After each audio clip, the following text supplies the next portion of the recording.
بركاته، ازيكم حبايبي؟ عامل ايه؟ يا رب تكونوا بخير. النهارده هنعمل مع بعض طريقه المفصصه بتكات وحركات الشمال، طريقه جديده لذيذه رائعه خطيره غير مكلفه. هنجيب نص كيلو فول مدشوش ونغسله.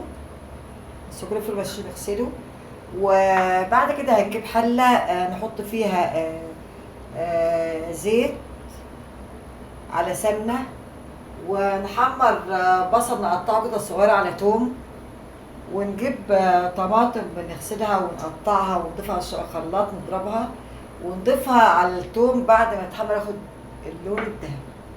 بعد كده هنضيف حبة مية، وهنضيف توابل ومكعب مرقة.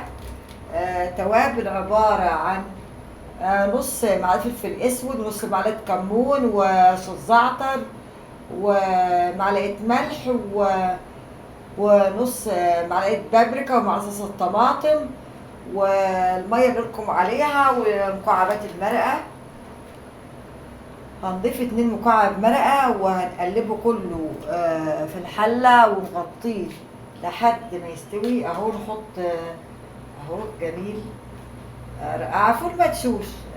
دي طريقه ايه عمل المفصص، تكات وحركات مهاجر بسيطه ورقعه.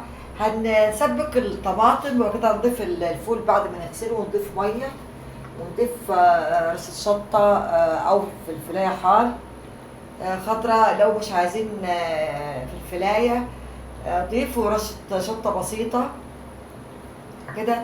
هنغطي المفصصه لحد ما تستوي، وبعد كده نبدا نغرفها في الطبق، نقدمها على المائده بتكات وحركات مهاجر. جربوها ان شاء الله هتعجبكم. وهنبدا نغرف المفصصه في الطبق عشان نقدمها على المائده. وممكن نعمل لها طشه رائعه عباره عن توم مفروم ومعلقه سمنه بلدي تتحمر تاخد الدهب، ونضيفها على المفصصه. حلوه جدا اهي، خطيره. جربوها ان شاء الله تعجب حضرتك. هايله، طعمها ريحتها رائعه، وبسيطة وسهلة وغير مكلفة. بتاخد لكم 10 دقايق في التسوية بتاعتها. جربوها ان شاء الله تعجب حضرتك.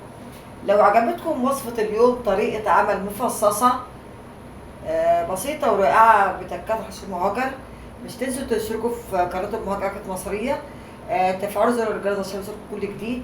لايك. أشكركم، تحياتي لكم، شكرا جزيلا لكم، وأقول لكم مع السلامة.